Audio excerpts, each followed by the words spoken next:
السلام عليكم ورحمة الله وبركاته. نحمده ونصلي على رسوله الكريم.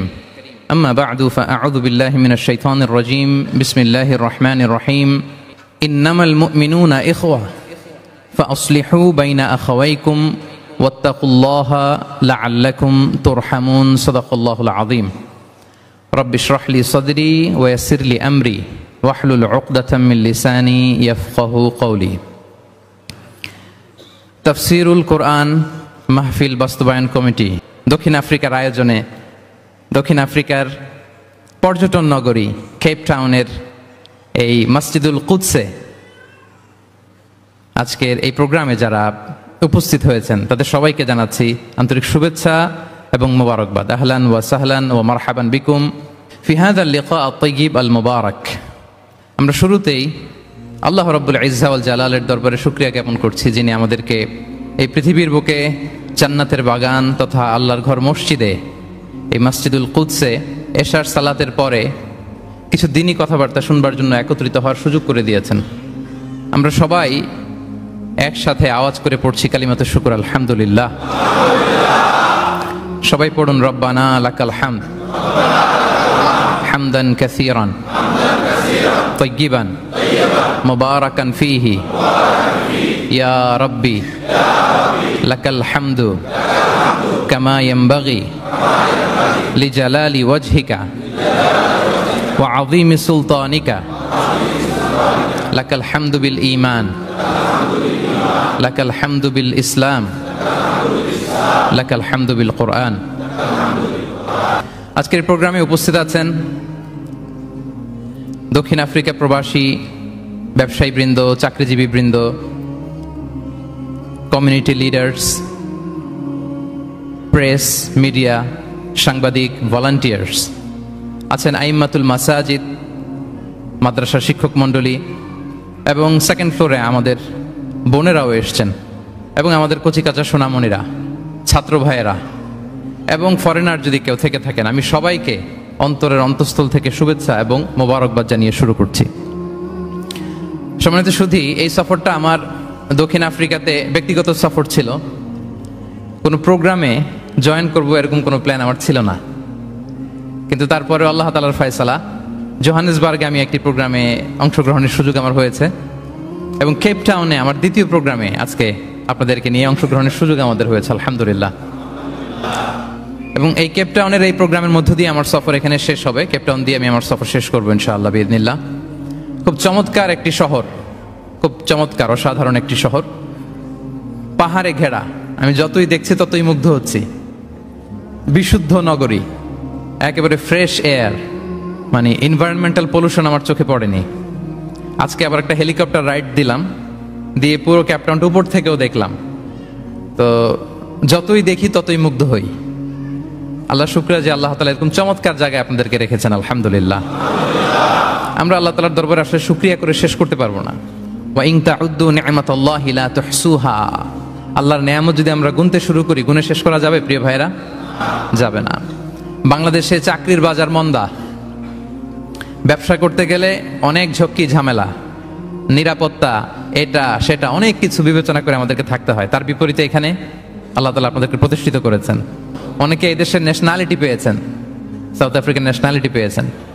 তারপর ব্যবসায় আপনারা ভালো করছেন, রিজিকের 10 ভাগের 9 ভাগ আল্লাহ ঢুকিয়ে দিয়েছেন ব্যবসার ভেতরে আলহামদুলিল্লাহ। তো দেশে যারা স্ট্রাগল করছে তাদের তুলনায় তো আমরা অনেক ভালো, কি বলেন? আপনাদের কোনো কমপ্লেন নাই তো? সবসময় কি বলবেন? আলহামদুলিল্লাহ বললে আল্লাহ তাআলা নেয়ামত আরো বাড়িয়ে দিবে। আমি প্রাণ ভরে আপনাদের জন্য দোয়া করি, আল্লাহ তাআলা আপনাদের রিজিকে বারাকা দান করুক, আল্লাহ তাআলা আপনাদের স্বাস্থ্যে বারাকা দান করুক, আপনাদের কর্ম প্রচেষ্টা, আপনাদের অ্যাক্টিভিটি, আপনাদের এঙ্গেজমেন্ট আল্লাহ তাআলা বারাকা দান করুক। আমাদের প্রিয় মাতৃভূমি বাংলাদেশ খুব সেন্সিটিভ অ্যান্ড ক্রুশাল একটা টাইম পার করছে। আমরা আমাদের প্রিয় মাতৃভূমির জন্য আজকের কেপ টাউনের বাইতুল কুদস মসজিদ থেকে, মসজিদুল কুদস থেকে দোয়া করি আল্লাহ তাআলা আমার প্রিয় মাতৃভূমি বাংলাদেশকে হেফাজত করুক। যেটাতে আমার দেশের কল্যাণ, যেটাতে আমার দশের কল্যাণ, আল্লাহ তাআলা সেই ফয়সালা করুক। সম্মানিত সুধী, আর কাল বিলম্ব না করে আমি আমার মূল আলোচনায় যাচ্ছি। সম্মানিত সুধী, আমি সূরাত আল হুজরাতের 10 নম্বর আয়াত তেলাওয়াত করেছি। যেখানে আল্লাহ তাআলা আমাদের ভ্রাতৃত্বের গুরুত্ব নিয়ে আলোকপাত করেছেন। আমি মূল আলোচনায় যাচ্ছি এবং আমি সবাইকে রিকোয়েস্ট করব যে নিয়তটাকে খালেস করে একমাত্র আল্লাহ তাআলার সন্তুষ্টির জন্য 1 ঘন্টা আমরা একটু স্যাক্রিফাইস করি। কতভাবে কত জায়গাতে আমাদের সময় চলে যায়, হতে পারে এই 1 ঘন্টার আলোচনা তো কারোর জন্য এটা নাজাতের ওয়াসিলা হয়ে যেতে পারে। জি, আপনারা এখন যেমনি চুপচাপ নীরব, শেষ পর্যন্ত এরকম চুপচাপ নীরব থাকবেন তো? আর বিরক্ত হলে আমাকে বলবেন যে হুজুর আর না, তাহলে আমিও বেঁচে যাই। জি, মাশাআল্লাহ, তাবারাকাল্লাহ। আল্লাহ তাআলা আমাদের আশাকে, বসাকে, এই আয়োজনকে কবুল করুক। আমরা এখানে যেমনি একত্রিত হলাম, আমরা আল্লাহর জান্নাতেও যেন এমনি একত্রিত হতে পারি। আল্লাহ তৌফিক দান করুক। প্রিয় ভাইরা, সূরাতুল হুজুরাতের 10 নম্বর আয়াতে আল্লাহ তাআলা বলছেন, ইন্নামাল মুমিনুনা ইখওয়া। আল্লাহ বলেন বিশ্বাসীরা ভাই ভাই, মুমিনরা ভাই ভাই। আমরা মুমিনরা কি? ভাই ভাই। এটা ফিল হয়? হ্যাঁ, এটা ফিল করতে হবে, শুধু মুখে বললে হবে না। আমরা কিন্তু ভাই ভাই, উই আর ব্রাদার্স ইন ইসলাম। ইন্নামাল মুমিনুনা ইখওয়া, বিশ্বাসীরা ভাই ভাই। ফাআসলিহু বাইনা আখাওয়াইকুম। আর এই ভ্রাতৃত্বের মধ্যে যদি কখনো টানাপোড়েন হয়, বোঝাপড়ায় সমস্যা হয়, বিরোধ হয়, তাহলে মিলমিশ করে দিও তোমরা, সেটা আপোষে মীমাংসা করে দিও। আদেশটা কার? আওয়াজ করে বলুন না, আদেশটা কার? বিশ্বাসীরা ভাই ভাই। এই ভ্রাতৃত্বের বন্ধনে যদি কখনো বোঝাপড়ায় ঝামেলা হয়, বিরোধ হয়, বিবাদ হয়, আপোষে মীমাংসা করে দিও, মিলে যেও। আর ওয়াত্তাকুল্লাহ, আল্লাহকে ভয় করো, লাআল্লাকুম তুরহামুন, তাহলে তোমরা অনুগ্রহ প্রাপ্ত হবে। এই আয়াতটাকে ঘিরে কিছু বার্তা আজকে এই ক্যাপটাউনের এই প্রোগ্রামে আমি শেয়ার করবো ইনশাআল্লাহ। তাহলে প্রথম মেসেজ হচ্ছে আমরা ভাই ভাই, মুমিনরা ভাই ভাই। আওয়াজ করে বলুন, মুমিনরা আমরা ভাই ভাই। পৃথিবীতে ভ্রাতৃত্ব, ব্রাদারহুড, এটা অনেক ধরনের। 1 নম্বর ভ্রাতৃত্ব হচ্ছে আল উখুয়া আল ইনসানিয়া, মানবিক দিক থেকে ভাই। যারাই মানুষ তারাই ভাই, কারণ আমাদের আদি পিতার নাম, আদিমাতা একটা জায়গা থেকে আসছে। সবার বাপ যদি একজন হয়, সবার মা যদি একজন হয়, তো আমরা সবাই কি? সুবহানাল্লাহ পড়বেন না? তাহলে ভ্রাতৃত্বের একটা রূপ হচ্ছে আল উখুয়া আল ইনসানিয়া, মানবিক দিক থেকে ভাই। সেই হিসেবে হিন্দু আমার ভাই, খ্রিস্টানও আমার ভাই, বৌদ্ধ আমার ভাই, নাস্তিক আস্তিক সবাই আমার ভাই। এটা হলো ভ্রাতৃত্বের একটা ধরন। ভ্রাতৃত্বের আরেকটা ধরন হচ্ছে আল উখুয়া আন নাসাবিয়া, বংশীয় ভাই, বংশের সম্পর্ক বা রক্তের সম্পর্ক। যেমন আমার চাচাতো ভাই, খালাতো ভাই, আরো ক্লোজে গেলে আমার আপন ভাই, মায়ের পেটের ভাই, এক রক্তের ভাই, ঠিক কিনা বলেন?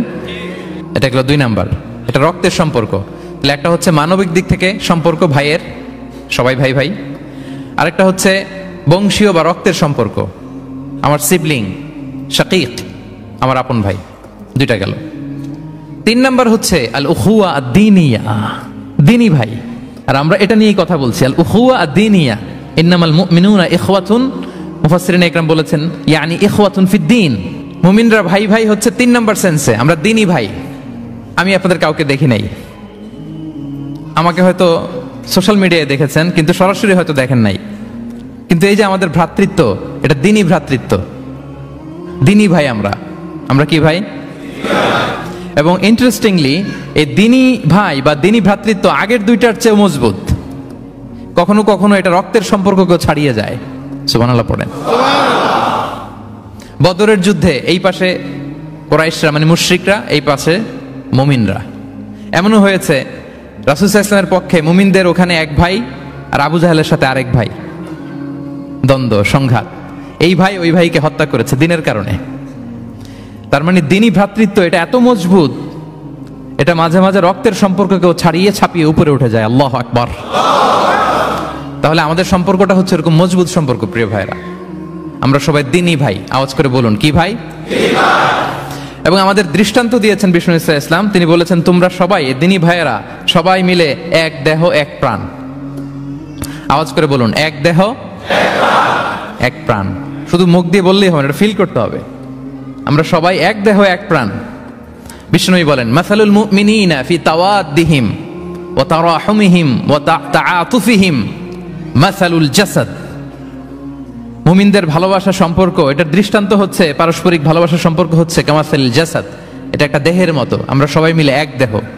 দেহের কোনো অঙ্গ যদি ইনজুর্ড হয়, সারা দেহ যেমনি কষ্ট পায়, বিশ্বের কোথাও আমার কোনো দিনী ভাই যদি কষ্ট পায়, আমাদের প্রত্যেকের হৃদয়ের রক্তক্ষরণ ঘটে। চিল্লায় বলেন ঠিক কিনা? আপনার পা কেটে গেছে, এখন আমরা কি এরকম ভাবি যার পা গেছে তো কি হয়েছে, পাই না, কষ্ট পাবে, সারা দেহ তো ওকে। ব্যাপারটা কেমন? দেখবেন পা কেটে গেলে রাতে ঘুম আসে না, ওটার ব্যথায় জ্বর চলে আসে, এরকম আছে না নাই? এই জন্য বিষ্ণু ইসলাম বলেছেন মাসালুল জাসাদ, একটা দেহের এক অঙ্গ ইনজুর্ড হলে যেমনি সারা দেহ কষ্ট পায়, পুরো দেহটা রাত জেগে থাকে, জ্বর এসে যায়, তেমনি গোটা বিশ্বের কোনো প্রান্তে, কোনো জনপদে, কোনো এলাকায় কোনো মুসলিম ভাইয়ের যদি কষ্ট হয়, সেটা আমাদের হৃদয়ে যেয়ে লাগে। ঠিক কিনা বলেন? ফিলিস্তিনের ভাইয়েরা যদি কাঁদে, আমাদের ভালো লাগে? কাশ্মীরের ভাইরা যখন গৃহহীন হয়, আমরা এটা সহ্য করতে পারি? মিয়ানমারে আমার মুসলিম ভাইরা যখন নির্যাতিত হয়, আমরা কি এটা মেনে নেই? কারণ এক দেহ এক প্রাণ। আওয়াজ করে বলুন, এক দেহ এক দেহ, এটা মনে রাখতে হবে, আমরা এক দেহ এক প্রাণ। এবং বিষ্ণু ঈসা ইসলাম বলেছেন যে আমাদের সম্পর্কটা হচ্ছে রোহামা উবাইনাহুম। এবং বিষ্ণু ঈসা ইসলাম এটাকে এত গুরুত্ব দিয়েছেন, আমরা যদি কোরআনের দিকে তাকাই, আল্লাহ তাআলা বলেছেন আমাদের সম্পর্কটা হচ্ছে রোহামা উবাইনাহুম। রোহামা, একে অপরের প্রতি আমরা সফট হার্টেড, রহম দিল, একে অপরের প্রতি সফট হার্টেড। কোরআনের অন্য জায়গায় এসেছে বুনিয়ানুম মারসুস, সীসা ঢালা প্রাচীরের মতো আমাদের সম্পর্ক। সুবহানাল্লাহ পড়বেন না? কখনো কখনো হাদিসে এসেছে এক ভাই হচ্ছে আরেক ভাইয়ের মিরআতুল মুমিন, এক মুমিনের জন্য আরেক মুমিন হচ্ছে আয়না। আয়নার সামনে দাঁড়ালে দেখা যায় যে আমার এখানে একটা দাগ, তারপর আয়নার সামনে দাঁড়ালে আমাকে ঠিক করে নেওয়া যায়, গুছিয়ে নেওয়া যায়। তার মানে আমার সমস্যা, আমার ভুল, আমার খুঁত, আমার স্পট, এটা আয়না বলে দেয়। মুমিনরাও এরকম, এক ভাই আরেক ভাইকে সংশোধন করে দেয়। সুবহানাল্লাহ পড়েন। এবং কোরআন কখনো কখনো আমাদেরকে বলেছে যে ওয়ায়ুসিরুনা আলা আনফুসিহিম ওয়ালাউ কানা বিহিম খাসাসা, ভ্রাতৃত্বের সম্পর্কটা এমন হবে যে নিজের প্রয়োজনের চেয়েও মুমিন ভাই তার অন্য ভাইয়ের প্রয়োজনকে গুরুত্ব দিবে। পড়েন সুবহানাল্লাহ। আমার প্রয়োজন, তারপর আমি না নিয়ে আমার ভাইকে দিব। এরকম নিদর্শন আমাদের মধ্যে আছে না নাই? আপনারা ইয়ারমুকের যুদ্ধের নাম শুনেছেন, হিজরি 15 সালের কথা। বিষ্ণু ঈসা ইসলাম এর ইন্তেকালের 4-5 বছর পরের ঘটনা। ওমরে ফারুক রাদিয়াল্লাহু তাআলা আনহু, উনি হচ্ছেন তখন আমাদের খলিফা, the second caliph of Islam, আমিরুল মুমিনিন, খলিফাতুল মুসলিমিন। তো ইয়ারমুকের যুদ্ধে আল্লাহ তাআলা আমাদেরকে বিজয় দান করেছিলেন, কিন্তু এমনি এমনি বিজয় আসে নাই, এমনি এমনি আসে নাই। একের পর এক সাহাবারা আহত হয়েছেন, নিহত হয়েছেন, মানে শহীদ হয়েছেন।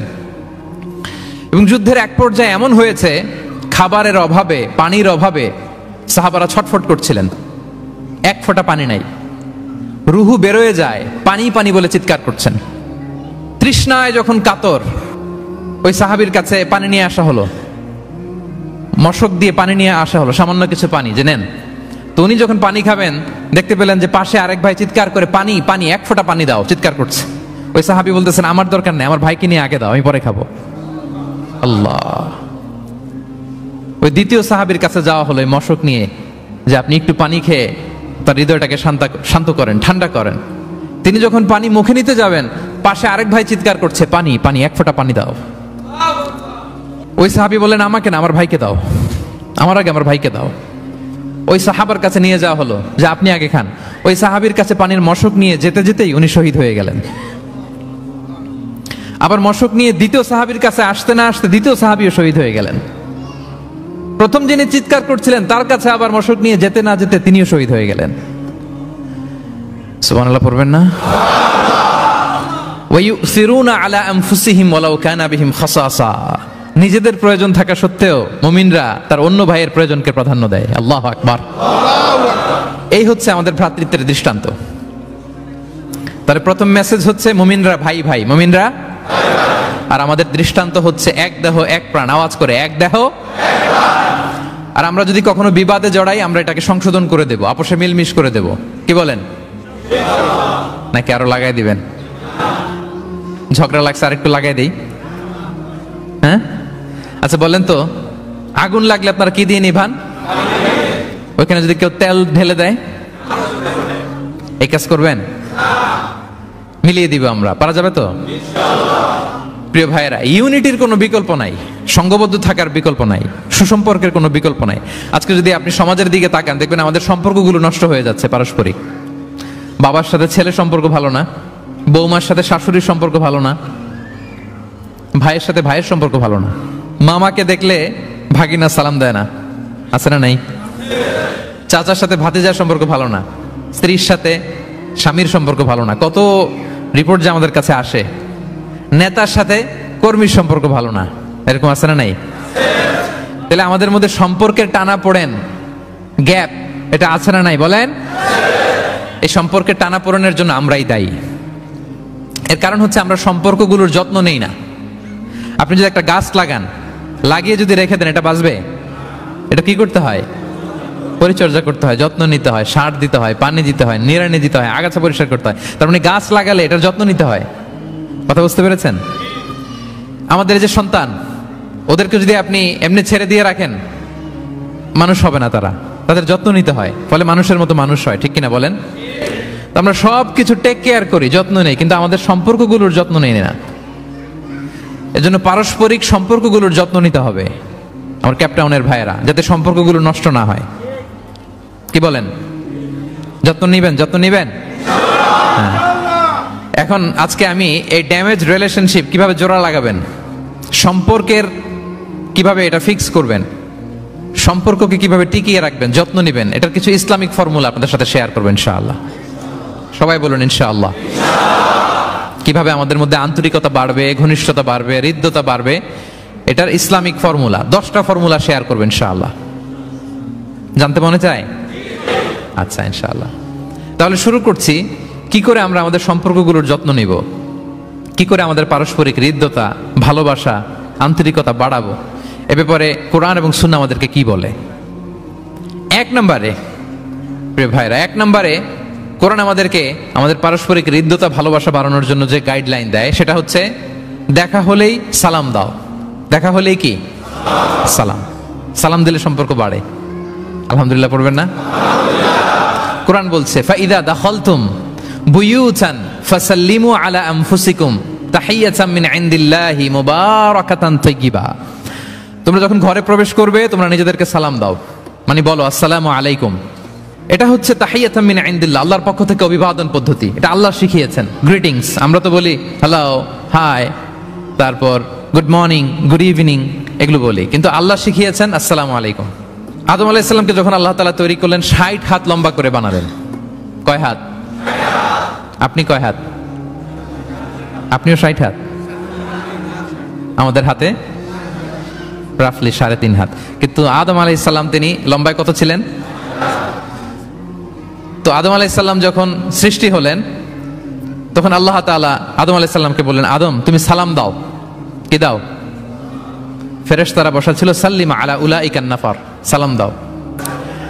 আল্লাহ তাআলা আদম আলাইহিস সালামকে বললেন সালাম দাও। আওয়াজ করে বলুন, কি দাও? হে আদম তুমি বলো আসসালামু আলাইকুম। আদম আলাইহিস সালাম বললেন আসসালামু আলাইকুম। আল্লাহ বললেন, এটা তোমার এবং তোমার পরবর্তী পৃথিবীতে যারা আসবে, তোমাদের অভিবাদন পদ্ধতি, গ্রিটিং, স্যালুটেশনস দেয়ার সিস্টেম। কেন বললেন? কারণ শয়তান অহংকারের কারণে বিতাড়িত হয়েছে। আল্লাহ চান যে আদম আলাইহিস সালাম যেন বিতাড়িত না হন।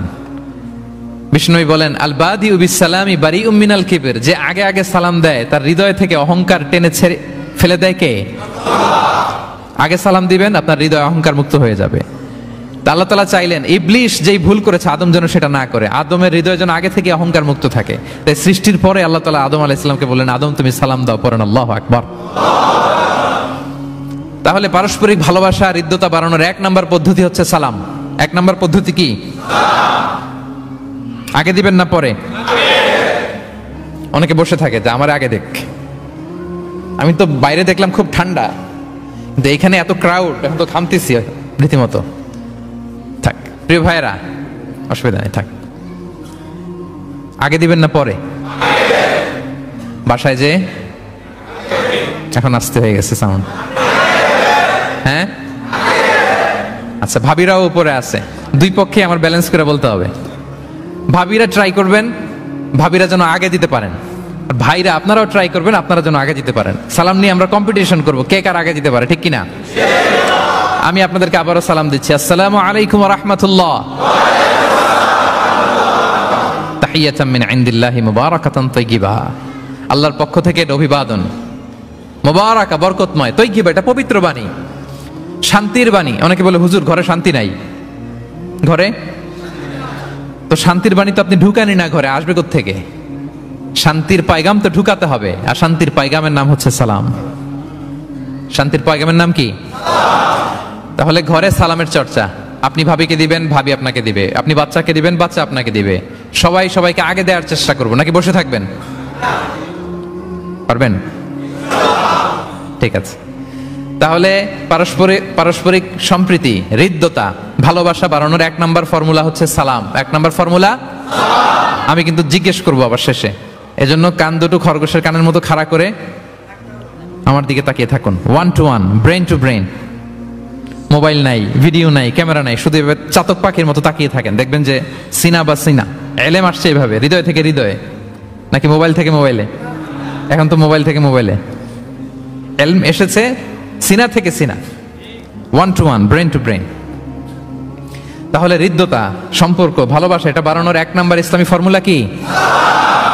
এবং বিষ্ণু ইসলাম বলেছেন, এই সালাম যদি দাও তাহলে তোমাদের পারস্পরিক ভালোবাসা বাড়বে। তিনি বললেন, আওয়ালা আদুল্লুকুম আলা শাইইন ইযা ফাআলতুমুহু তাহাব্বাবতুম। হে সাহাবীরা, আমি কি তোমাদেরকে একটা টিপস শিখাই দিব না, যেটা করলে তোমাদের মধ্যে ভালোবাসা বাড়বে? সাহাবারা বললেন, অবশ্যই শিখাবেন। বিষ্ণু ইসলাম বললেন, আফশুস সালামা বাইনাকুম। যদি চাও নিজেদের ভালোবাসা বাড়ুক তো বেশি বেশি সালাম দাও। সরাসরি বিষ্ণু ইসলাম এটাই বলেছেন। নিজেদের মধ্যে ভালোবাসা বাড়াতে চাইলে কি দিবা? সালাম দিবা। তাহলে 1 নম্বর ফর্মুলা আমরা জেনে গেলাম। আমাদের হৃদ্যতা, ভালোবাসা এটা বাড়াতে চাইলে আমরা সালাম দিব। অনেক দিন ধরে কথা বলেন না, ভুল করছেন, আপনি সালাম দিবেন, আপনি শুরু করবেন। অনেকে বলে আমি করবো কেন, ভুল তো সে করছে, দোষ তো ওর, আমি কথা কমু কেন? এরকম অভিমান আছে না? এই অভিমান আর গো ধরে বসে থাকবেন? আর আওয়াজ করে বলেন, থাকবেন? বরং কি করবেন? তাহলে গেল ভালোবাসা, হৃদ্যতা, সম্পর্ক ভালো করার প্রথম পদ্ধতি হচ্ছে সালাম। আমরা সালাম দিব পরস্পরকে। গেল 2 নাম্বার টিপস বা ফর্মুলা হচ্ছে স্মাইলিং ফেসে থাকা, মানে মুচকি হাসির একটা ভাবে থাকা সব সময়। এটা সুন্নাহ। মুচকি হাসি। কি হাসি? প্রিয় ভাইরা খেয়াল রাখবেন, হাসি এটা কিন্তু ইতিবাচক ভাবে সংক্রামক, মানে এটা ছড়ায়। আমি হেসে হেসে কথা বললে শ্রোতাও একটু হাসি খুশি ভাব, আমি গোমরামুখ, আপনারাও গোমরামুখ, এরকম হয় না? এবং দেখবেন যে সব সময় একটু স্মাইলিং ফেসে থাকে তাকে সবাই পছন্দ করে। কথা বলেন ঠিক কিনা? হাসি এটা পজিটিভলি সংক্রামিত হয়, ছড়ায়, অন্যকে প্রভাবিত করে, এবং মানসিক স্বাস্থ্যের সাথে হাসির সম্পর্ক আছে। যারা গোমরামুখ থাকে এরা অসুস্থ থাকে বেশি, আর যারা হাসি খুশি থাকে এরা সুস্থ থাকে বেশি। এজন্য হাসবেন তো, নাকি চেহারা গোমরা করে রাখবেন? এই দেখছেন সবার মধ্যে একটা হাসি হাসি ভাব চলে আসছে, আলহামদুলিল্লাহ বলেন। তাহলে পারস্পরিক সম্প্রীতি, ভালোবাসা বাড়ানোর পদ্ধতি হচ্ছে কারোর সাথে কথা বললে, দেখা হলে আমরা একটা স্মাইলিং ফেসে থাকবো, মুচকি হাসি। হাসি 3 ধরনের আমার ক্যাপটাউনের ভাইরা। কয় ধরনের? একটা হচ্ছে কাহকাহা, অট্ট হাসি, এটা জায়েজ নাই। এই যে আমরা ছোটবেলায় আলিফ লালার মধ্যে, এই আলিফ লালার দত্ত হা হা হা হা করে একটা হাসি দিত না? এই হা হা হা করে এই হাসি দেয়া যাবে না, নিষেধ। উদাহরণ দেওয়ার জন্য আমি বললাম আর কি। আচ্ছা, আরেকটা হচ্ছে আদ-দেহেক। আদ-দেহেক মানে স্বাভাবিক হাসি, একটু দাঁত দেখা যায়, এটা জায়েজ, এটা দেয়া যাবে। সবচেয়ে ভালো এন্ড রেকমেন্ডেড এন্ড সুন্নাহ হচ্ছে তাবাসসুম, মুচকি হাসি। আল্লাহু আকবার। বিষ্ণু ইসলামের চেহারা মোবারকের মধ্যে সব সময় মুচকি হাসির একটা রেশ ওনার ঠোঁটে লেগেই থাকতো। সাহাবী আব্দুল্লাহ ইবনে হারিস রাদিয়াল্লাহু তাআলা আনহু বর্ণনা করেন, তিনি বলেন, মা রাআইতু আহাদান আকসারা তাবাসসুমান মিন রাসূলিল্লাহি সাল্লাল্লাহু আলাইহি ওয়াসাল্লাম। তিনি বলেন, আমি আমার জীবদ্দশায়, আমার জীবনে রাসূল সাল্লাল্লাহু আলাইহি ওয়াসাল্লামের চেয়ে বেশি কাউকে মুচকি হাসি অবস্থায় থাকতে দেখি নাই। সব সময় মুচকি হাসি, একটা স্মাইলিং ফেস থাকবেন, নাকি গোমরা মুখ থাকবেন? হ্যাঁ, কি করবেন? মুচকি হাসি। এবং আপনি আপনার ভাইয়ের দিকে তাকিয়ে মুচকি হাসি যদি দেন, বিষ্ণু সাল্লাল্লাহু আলাইহি ওয়াসাল্লাম বলেন, তাবাসসুমুকা ফি ওয়াজহি আখিকা সাদাকা, your smile to your brother it's a charity. তুমি তোমার ভাইয়ের দিকে তাকিয়ে যে মুচকি হাসি দাও, এটা দিলেও সাদাকার সওয়াব হয়ে যায়। আপনি দিলেন হাসি, আমলনামায় যুক্ত হলো কি? সাদাকা। হ্যাঁ, এবং বিষ্ণু সাল্লাল্লাহু আলাইহি ওয়াসাল্লাম বলেছেন, তুমি কোনো কাজকে লা তাহকিরান্না মিনাল মা'রুফি শাইআ, কোনো কাজকে ছোট করে দেখবে না, কোনো নেক আমলকে। যদিও তুমি তোমার ভাইয়ের চেহারার দিকে মুচকি হাসি দিয়ে তাকাও, এটাও সাদকা দেওয়ার সওয়াব। তাহলে আমরা কারোর সাথে যখন কথা বলবো, দেখা হবে, আমরা একটা স্মাইলিং ফেসে থাকবো, গোমরা মুখে থাকবো না। কি বলেন, পারা যাবে? সব সময় স্মাইলিং ফেস, মুচকি হাসি। বিষ্ণু ইসলাম মুচকি হাসতেন। যে মুচকি যারা হাসি তাদেরকে সবাই পছন্দ করে। মুখটা যদি গোমরা করে কেউ রাখে, দেখতে ভাল লাগে, কথা বলতে ভাল লাগে। দেখবেন অনেক বড়দেরকে বাচ্চারা ভয় পায়, কাছে যায় না। কেন বলেন তো? গম্ভীর থাকে। আবার অনেক মানুষের কাছে তাকে দেখলেই বাচ্চারা দৌড়ে কোলে কোলে উঠতে যায়, আছে না নাই? Smiling face. এই যে আমাদের শেখ মঈনুদ্দিন আজকে আমার সাথে একটা সফরে ছিল, দেখি যেই বাচ্চাকে দেখে বলে come on come on, give me hug, give me hug. তো এই মানুষকে বাচ্চারা ভালো না বেসে পারবে? সুবহানাল্লাহ, এরকম হইতে হবে। বিষ্ণু ইসলামকে বাচ্চারা দেখলে খুব খুশি হতো, কোলে বসতে চাইতো। এক বাচ্চা তো কোলে বসে পেশাবি করে দিছে। সুবহানাল্লাহ পড়বেন না? বিষ্ণু ইসলাম নাতনিদেরকে কোলে নিয়ে নফল নামাজ পড়তেন। উমামা বিনতে যায়েদ, উমামা বিনতে যায়নাব, বিষ্ণু ইসলামের কন্যা যায়নাবের মেয়ে, মানে বিষ্ণু ইসলামের নাতনি উমামাকে নিয়ে বিষ্ণু ইসলাম একবার নফল নামাজ পড়েছেন। কান্না করে, কান্না থামাই না, নানা ভাইয়ের কোলে থাকবে, তো উনি কোলে রেখেই আল্লাহু আকবার। রুকু দেওয়ার সময় পাশে রেখে রুকু সেজদা, ওঠার সময় আবার কাঁদতেছে তো আবার কোলে নিয়ে আবার কেরাত। সুবহানাল্লাহ। তো আমরা সবাই স্মাইলিং ফেসে থাকবো আজকে থেকে, ক্যাপটাউনের ভাইয়েরা।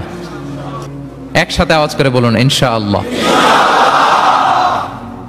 হৃদ্যতা, ভালোবাসা বাড়ানোর টিপস কয়টা বললাম?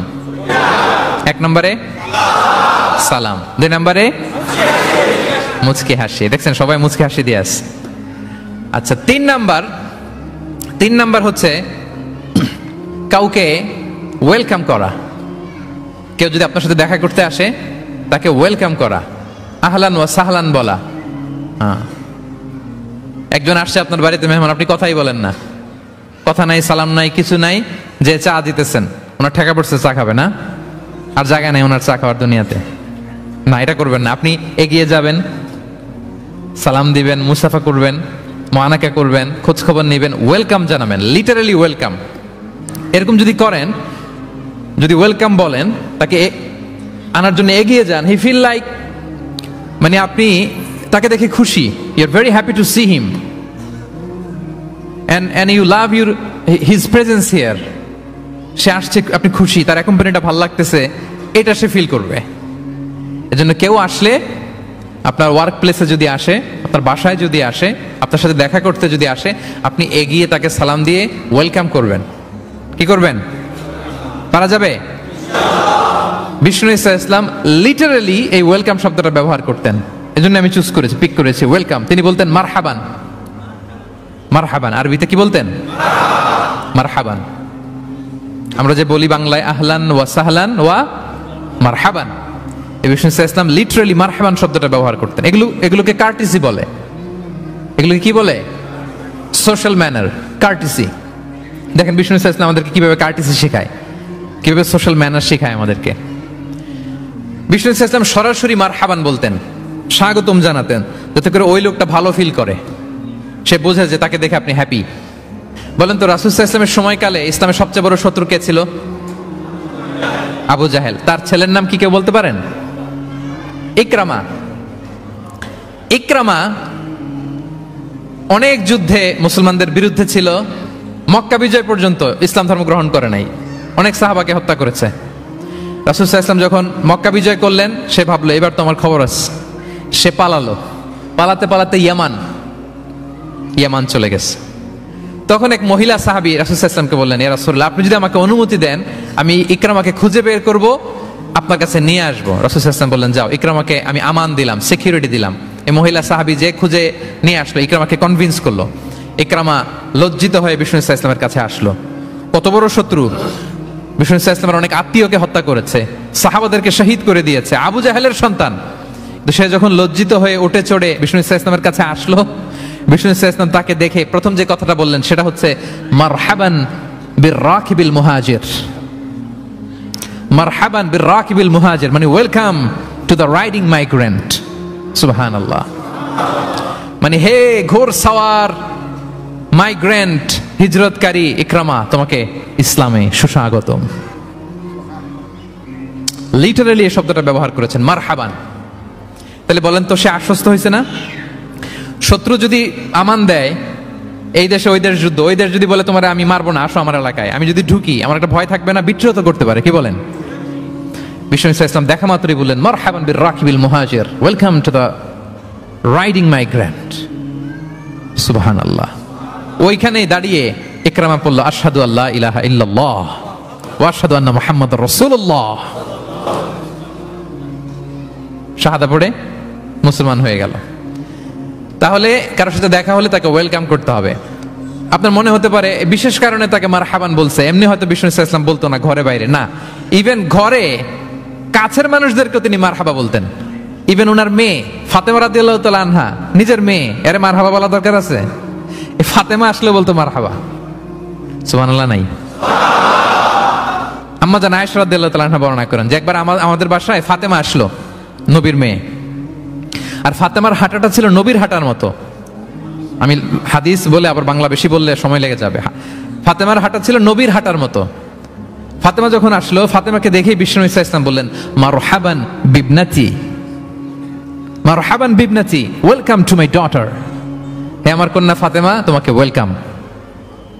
আপনি আপনার মেয়েকে দেখে বলছেন কখনো? আপনার ছেলেকে বলেন, আপনার ওয়াইফকে বলেন মারহাবান, ওয়েলকাম, স্বাগতম?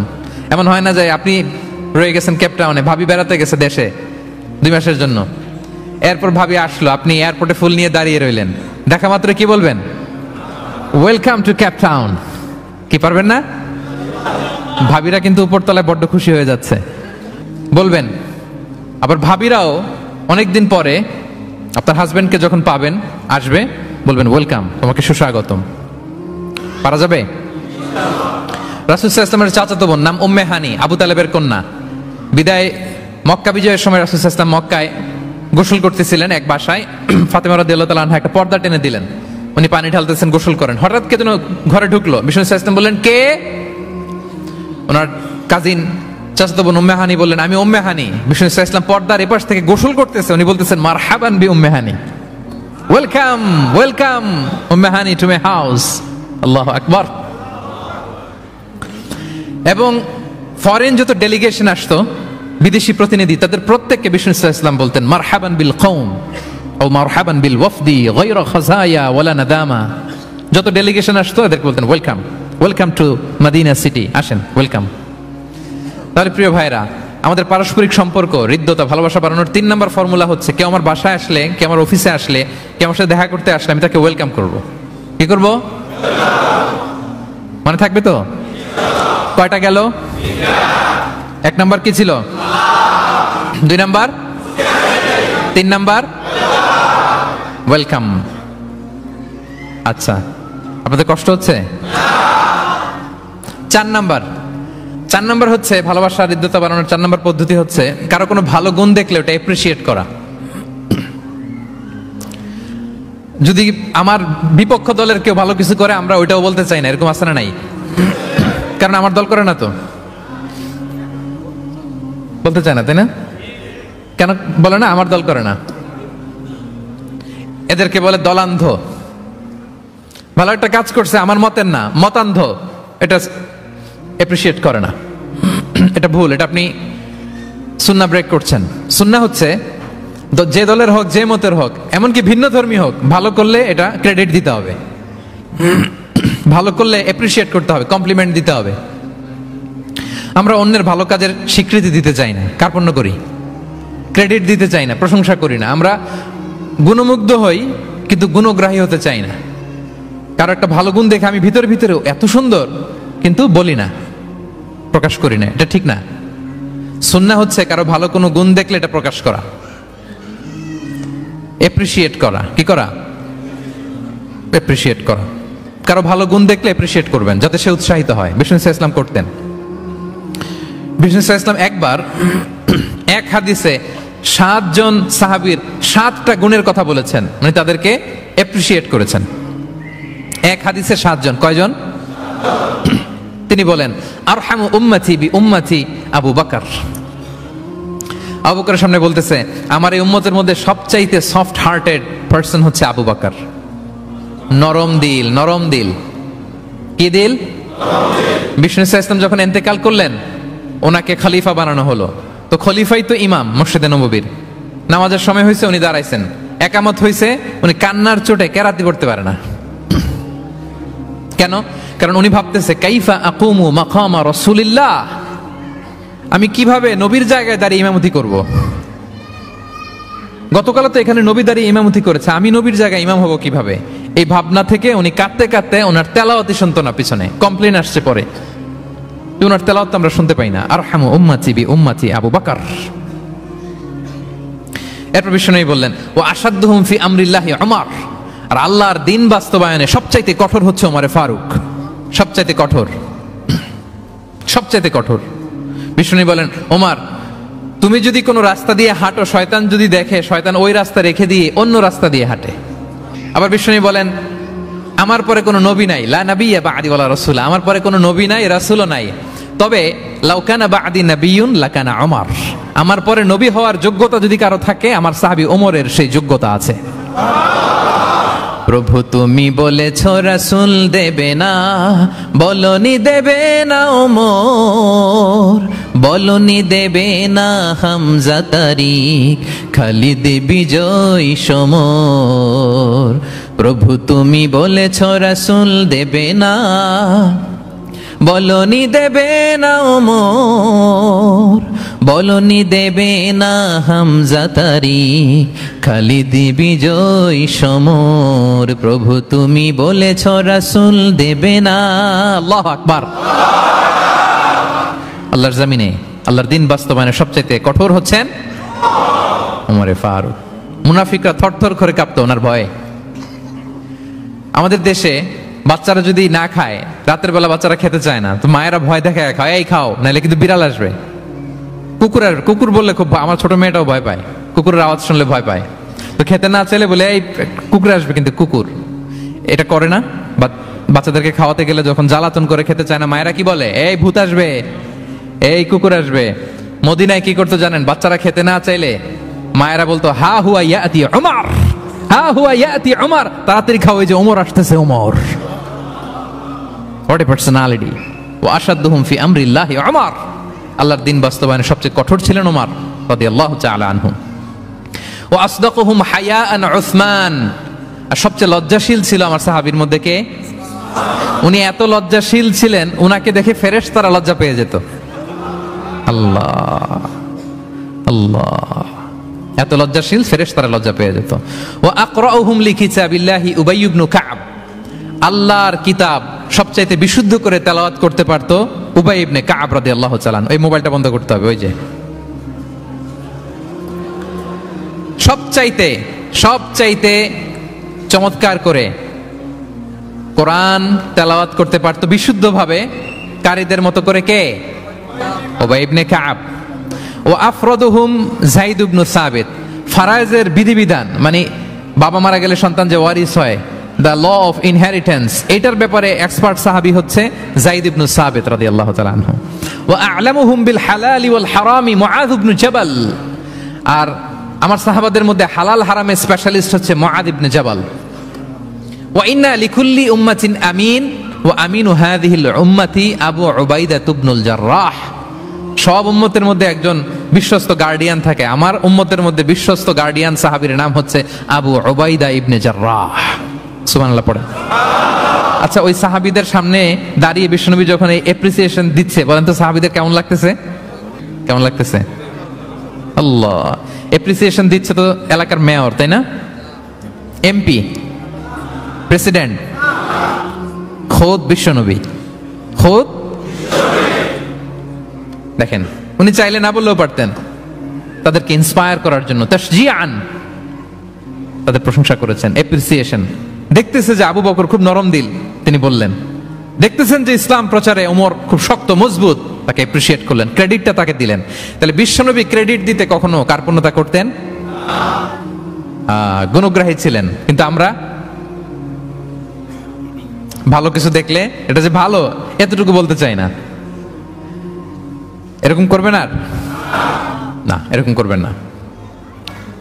সাহাবীদের মধ্যে সবচেয়ে সুরেলা গলার সাহাবী ছিলেন আবু মুসা আল-আশআরী রাদিয়াল্লাহু তাআলা আনহু।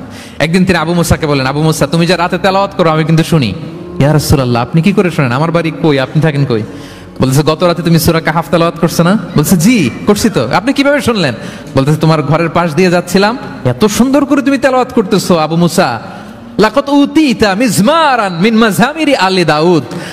আল্লাহ তাআলা দাউদ আলাইহিস সালামের গলায় যে সুরের ঝংকার দিয়েছেন, আমার সাহাবীদের মধ্যে আল্লাহ তোমার গলায় ওই সুরের ঝংকার ঢুকাইয়ে দিয়েছে। বলেন বিশ্বনবীর কাছ থেকে যখন উনি এটা শুনছেন ওনার কেমন লাগছিল? হ্যাঁ, how does he feel that time? মানে ফিলিংসটা কেমন লাগছে? হ্যাঁ, আমাদেরকে তো একজন বড় কেউ প্রশংসা করলে আমরা কত খুশি হয়ে যাই।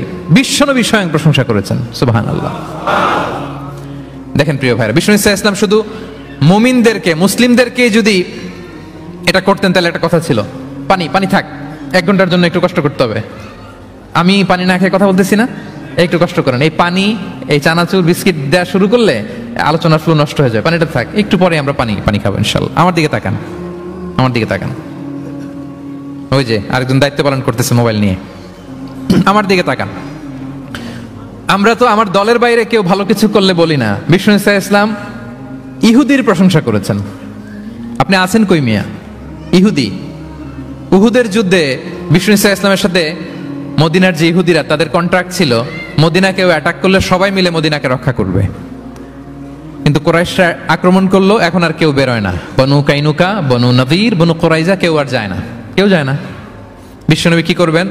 নিজেই বেরোলেন সাহাবাদেরকে নিয়ে। মাঝপথে আবার মুনাফিকরা ফিরে গেল, কোনো ইহুদি যায় নাই, কথা রাখে নাই, একজন ইহুদি ছাড়া।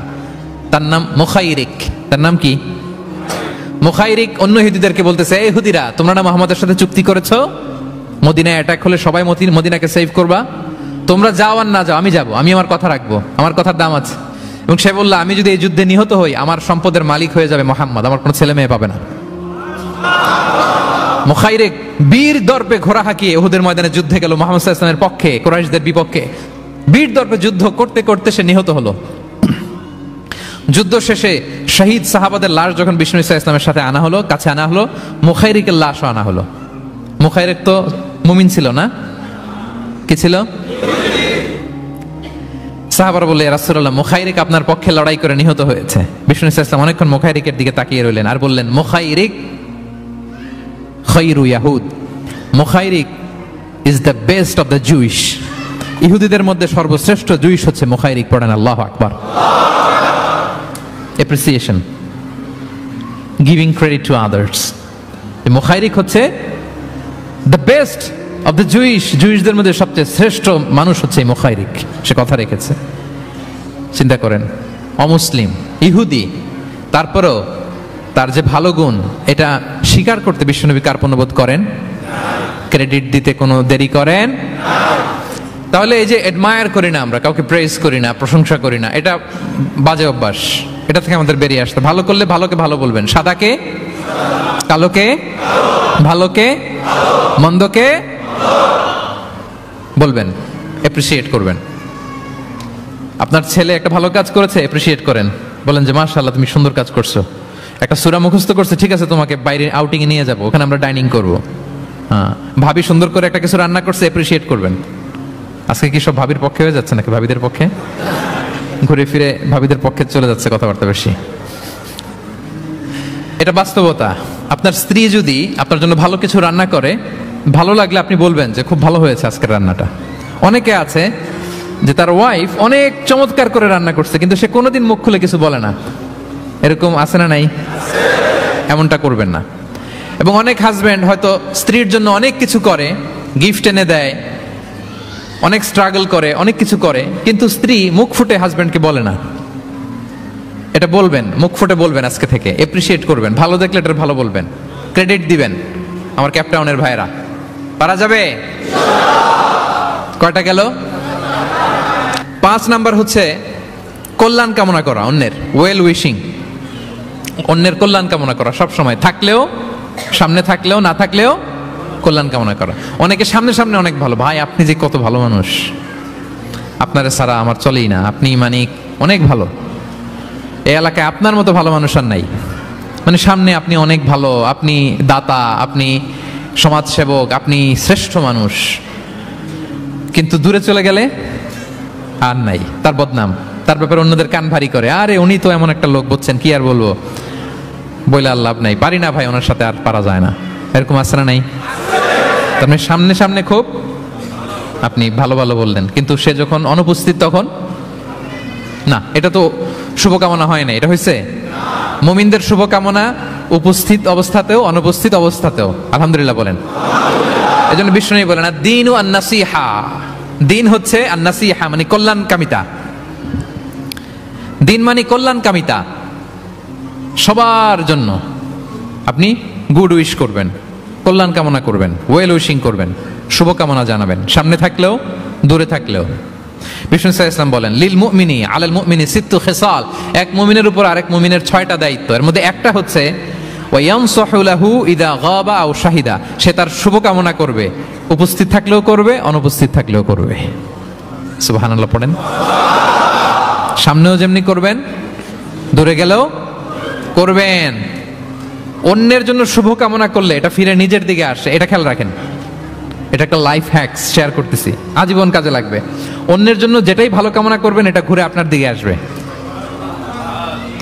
অনেকে বলে হুজুর ওর জন্য দোয়া করে আমার কি লাভ? নিজের জন্য আল্লাহ আমারে মাফ করে দাও, আল্লাহ আমারে সমৃদ্ধি দাও, আল্লাহ আমার বেতন বাড়াও, আল্লাহ আমার ব্যবসায় বরকত দাও, আল্লাহ আমার ছেলেরা হাফেজ বানাও, আল্লাহ আমার বউ, আল্লাহ আমার মেয়ে, আল্লাহ আমার আমার আমার সব আমার ভালো আপনি চাচ্ছেন নিজের জন্য, অন্যদের জন্যও চান। আল্লাহ আমার সব ভাইদেরকে মাফ করো, আল্লাহ আল্লাহ আমার গোটা মুসলিম উম্মাকে তুমি বরকত দাও, কল্যাণ দাও, নেতৃত্বে আসার তৌফিক দাও, আল্লাহ সবাইকে সুস্বাস্থ্য দাও। এটা ফিরে আপনার দিকে আসবে। অন্যের জন্য শুভকামনা বহুগুণ বৃদ্ধি হয়ে নিজের দিকে রিটার্ন করে। বিষ্ণু সাল্লাল্লাহু আলাইহি এটাই বলেছেন, মা মিন আবদিন মুসলিমিন ইয়াদউ লিআখিহি বিযাহরিল গায়বি ইল্লা ক্বালা লাহুল মালাকু ওয়া লাকা বিমিসলিন। কেউ যদি তার ভাইয়ের অনুপস্থিতিতে তার ভাইয়ের জন্য দোয়া করে, ফেরেশতারা ওই দোয়াটা তার জন্য আগে আগে করে। তাহলে অন্যের জন্য শুভকামনা করলে, দোয়া করলে লাভ না লস? ধরেন আমি মোশাররফ ভাইয়ের জন্য দোয়া করলাম যে আল্লাহ মোশাররফ ভাইকে তুমি সুস্থ করে দাও, তখন ফেরেশতারা বলে আল্লাহ যিনি দোয়া করতেছে তার যদি কোনো রোগ বালাই থাকে আগে তারে সুস্থ করে দাও। ধরেন আমি বেলায়েত ভাইয়ের জন্য দোয়া করতেছি, আল্লাহ বেলায়েত ভাইয়ের এই সমস্যা আল্লাহ তুমি দূর করে দাও, ফেরেশতারা বলবে আল্লাহ যিনি দোয়া করতেছে তার যদি এই সমস্যা থাকে আগে তারে এটা দূর করে দাও। ধরেন আমি দোয়া করলাম আল্লাহ আমার এই ভাই, আল্লাহ সে গরিব, তার অর্থের বড্ড অভাব, দারিদ্রতা, আল্লাহ তুমি আমার ভাইয়ের দারিদ্রতা দূর করো। ফেরেশতারা বলে ওয়ালাকা বিমিসলিন, তোমার জন্য এটা, মানে আল্লাহ যিনি দোয়া করতেছে তার যদি অর্থের প্রয়োজন থাকে আগে তার দারিদ্রতা দূর করে দাও। তাহলে বলেন তো অন্যের জন্য দোয়া করলে লাভ না লস? অন্যের জন্য ভালো দোয়া করলে এটা নিজের দিকে আসে। কিসের দিকে আসে? তাহলে শুভ কামনা 5 নম্বরে কি? আচ্ছা 10টার মধ্যে কয়টা বলে ফেলছি? ক্লান্ত হচ্ছেন না তো আপনারা? শুভকামনা নিয়ে একটা গল্প বলে আমি 6 নম্বরে যাচ্ছি। এক লোক মাগরিবের নামাজের আগে তার বন্ধুর জন্য দোয়া করতেছে, আল্লাহ আমার বন্ধুকে তুমি একটা সুন্দরী, রূপবতী, গুণবতী, নেককার, মুতিয়া, কানেতা, জামিলা, রায়া, একজন রূপবতী নেককার স্ত্রী দাও আল্লাহ। কতদিন ধরে তার বিয়েটা ঝুলে আছে, আল্লাহ তুমি ব্যবস্থা করে দাও, সুন্দরী নেককার আল্লাহওয়ালা। তো সে তো তার বন্ধুর জন্য প্রাণ ভরে দোয়া করতেছে, আর তার স্ত্রী ওয়াইফ পাশেই ইফতারি রেডি করতেছিল। এই দোয়া শুনে মহিলা তো তেলে বেগুনে জ্বলে উঠছে, দৌড়ে আসে বলছে এই তুমি কিসের দোয়া করো, রাখো। সে বেচারা মোনাজাতের মধ্যে তো ভরকে গেছে, ভয়ে বলে কি হইলো, আমি তো দোয়া করতেছি আমার বন্ধুর জন্য। তো মহিলা বলে তুমি কি মনে করছো আমি হাদিসটা জানি না? অন্যের জন্য কোনো ভালো দোয়া করলে আগে যেটা নিজের জন্য কবুল হয় তুমি মনে করছো আমি জানি না? তুমি ভাবছো হাদিস শুধু তুমি একা জানো, আমি জানি না? না কি সব দোয়া করো এগুলা? আল্লাহু আকবার, আল্লাহ রহম করুক। প্রিয় ভাইরা, এটা বলার উদ্দেশ্য হচ্ছে আপনি ভালো কিছু অন্যের জন্য চাইলে আল্লাহ তাআলা এটা নিজের জন্য কবুল করে নেয়। তাহলে অন্যের জন্য কল্যাণ কামনা করা, এটা হচ্ছে হৃদ্যতা, ভালোবাসা, সুসম্পর্ক বানানোর 5 নম্বর টিপস। কয় নাম্বার? আচ্ছা 6 নম্বর টিপস হচ্ছে বিপদে কাউকে সাহায্য করা। কি করা? বিপদে সাহায্য করা। বিপদে যে সাহায্য করে সেই আসল বন্ধু, ঠিক কি না? কাউকে যদি বিপদের সময় আপনি সাহায্য করেন সে আজীবন মনে রাখবে আপনাকে, সে সে যদি কৃতজ্ঞ মানুষ হয়, ভালো মানুষ হয়, আজীবন আপনাকে মনে রাখবে, কখনো ভুলবে না। এবং বিষ্ণু ইসা ইসলাম বলেন, ওয়াল্লাহু ফি আউনিল আবদি মা দামাল আবদু ফি আউনি আখি। আল্লাহ তাআলা ততক্ষণ পর্যন্ত বান্দার সাহায্যে থাকে যতক্ষণ বান্দা তার ভাইয়ের সাহায্যে থাকে। তাহলে আপনি যদি আল্লাহর সাহায্য চান, আপনার কি করতে হবে বলেন তো? আপনার ভাইকে সাহায্য করতে হবে। আল্লাহু ফি আউনিল আবদি মা দামাল আবদু ফি আউনি আখি। খেয়াল করেন কথাটার ওজন কত বেশি। আল্লাহ ততক্ষণ বান্দার সাহায্যে থাকে যতক্ষণ বান্দা তার ভাইয়ের সাহায্যে থাকে। আমি আমার ভাইকে সাহায্য করলে আল্লাহর পক্ষ থেকে সাহায্য নাজিল হবে। আল্লাহ বলে, এই বানি আদম দাও দাও, তুমি দিলে আমি তোমারে দেব। আনফিক উনফিক আলাই, এই বানি আদম দাও, আমি তোমারে দেব। সুবহানাল্লাহ। আমরা অন্যরে দিতে চাই না, কিন্তু ওনার কাছ থেকে চাই। তাহলে আল্লাহর সাহায্য পাওয়ার প্রথম শর্ত হচ্ছে মানুষকে সাহায্য করা। কি বলেন? তাহলে 6 নাম্বার পারস্পরিক সম্পর্ক যে আমরা যত্ন নিব বলছি, এই যত্ন নেওয়ার 6 নাম্বার টিপস হচ্ছে, ভালোবাসা বাড়ানোর 6 নাম্বার টিপস হচ্ছে টু হেল্প ইন ডেঞ্জার, বিপদে সাহায্য করা। কি করা? নট নেসেসারিলি যে সবসময় টাকা দিয়েই সাহায্য করতে হবে, টাকা ছাড়া সাহায্য করা যায় না। সে জানে না কি করতে হবে, বললেন, পরামর্শ দিলেন, টাকা লাগলে কখনো টাকা দিলেন। নতুন আসছে কেপ টাউনে, কিছু জানে না, ব্যবসা বাণিজ্য কোথায় কি, একটু বুদ্ধি পরামর্শ দিলেন। এটাও কিন্তু সাহায্য। যার যেভাবে সাহায্যের প্রয়োজন, যদি আপনি আপনার ভাইয়ের সাহায্যে থাকেন, আসমান থেকে আল্লাহর সাহায্য পাবেন। বিষ্ণু ইসলাম নবী হওয়ার আগে ওনার 5টা স্পেশাল কোয়ালিটি ছিল। কয়টা? এর মধ্যে 2টা এই পয়েন্টের সাথে যায়। সেটা হচ্ছে, আর এটা বলছে ওনার খোদ স্ত্রী, প্রথম স্ত্রী, বিষ্ণুর প্রথম স্ত্রীর নাম খাদিজাতুল কুবরা তাহেরা রাদিয়াল্লাহু তাআলা আনহা। কারো ব্যাপারে যদি সঠিক তথ্য জানতে চান, তার ওয়াইফকে নক করবেন, মানে তার স্ত্রীর কাছ থেকে রিপোর্ট নেবেন, আসলটা পেয়ে যাবেন। কয়েকটা জায়গায় নক করলে পাওয়া যায়। বড় সাহেবের তথ্য যদি জানতে চান, বড় সাহেবের দারোয়ানকে জিজ্ঞেস করেন, বড় সাহেবের ড্রাইভারকে জিজ্ঞেস করেন, বড় সাহেবের ঘরের কাজের বুয়াকে জিজ্ঞেস করেন, আর বড় সাহেবের বিবিকে জিজ্ঞেস করেন। এই 4 জনকে জিজ্ঞেস করলেই বড় সাহেবের গোমর আসল তথ্য এদের কাছ থেকে পাওয়া যাবে। বিষ্ণু ইসা ইসলামের স্ত্রী আম্মাজান খাদিজা বলেন, বিষ্ণু ইসা ইসলামের 5টা গুণ ছিল নবী হওয়ার আগেই। এর মধ্যে একটা হচ্ছে ওয়া তাহমিলুল কাল্লা, তিনি মানুষের বোঝা বইয়ে দিতেন। সুবহানাল্লাহ পড়বেন না? একজন লাকড়ি নিয়ে যাচ্ছে, ভারী, পিঠ কুঁজো হয়ে যাচ্ছে ব্যথায়, বিশ্বনবী নিজের কাঁধে নিয়ে ওটা বহন করে দিতেন। ওয়া তাকসিবুল মা'দুমা, অন্যের জন্য উপার্জন করতেন, নিজে ছাগল চড়ায় ওই টাকাগুলো যারা খেতে পায় না তাদের হাতে তুলে দিতেন। মা বা'আসাল্লাহু নাবিয়্যান ইল্লা রাআল গানাম, পৃথিবীতে এমন কোন নবী নাই যে নবীরা ছাগল চড়ায় নাই। সাহাবারা বললেন, ওয়া আনতা ইয়া রাসূলুল্লাহ, হে নবী আপনিও? বিষ্ণু বললেন, কুনতু আরআহা লিকারারিত লিআহলি মক্কা, আমি অল্প কিছু কিরাত, মানে অল্প কিছু পয়সার বিনিময়ে মক্কার লোকদের ছাগল চড়ায় দিতাম। Started his first career as a shepherd, রাখাল হিসেবে ক্যারিয়ার শুরু করছিলেন, ইনকামের রাস্তা। আর আমরা কাজ ভাগাভাগি করে, এটা ছোট কাজ, এটা করবো না, ওইটা করবো না। বিষ্ণু ইসলাম ছাগল চড়াতেন মরুভূমিতে, এবং এই উপার্জিত টাকাটা সুবিধা বঞ্চিত মানুষের হাতে তুলে দিতেন। চিন্তা করেন কি মানসিকতা ছিল বিশ্বনবীর। তাহলে আপনি যদি কারোর সাথে হৃদ্যতা বাড়াতে চান, বিপদে এগিয়ে আসবেন, সাহায্য করবেন। তাহলে 6 নাম্বার হচ্ছে টু হেল্প ইন ডেঞ্জার, কেউ বিপদে পড়লে তার আমরা সাহায্যের হাত বাড়িয়ে দিব। পারা যাবে তো ইনশাআল্লাহ? কয়টা গেল? 7 নাম্বার হচ্ছে ভিজিটিং সিক, অসুস্থ ব্যক্তিকে ভিজিট করা।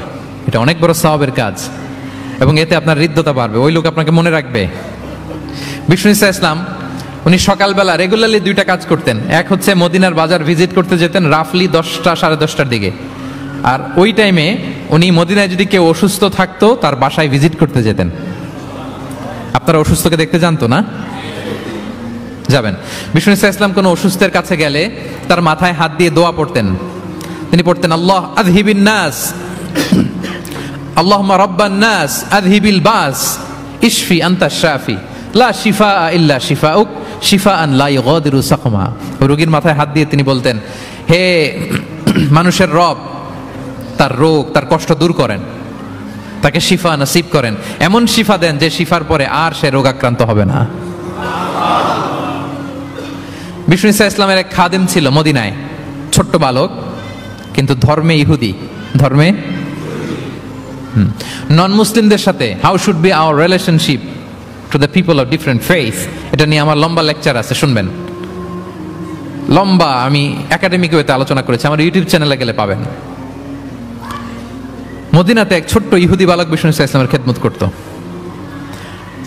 এটা সেটা এগিয়ে দিত। বিষ্ণু ইসলাম কোনো কাজ থাকলে তাকে অ্যাসাইন করতেন, অ্যাপয়েন্ট করতেন, দিতেন। কিন্তু অনেক দিন হয় ছেলেটা আসে না। বিষ্ণু খুঁজলেন ওই ইহুদি বালকটা কোথায়।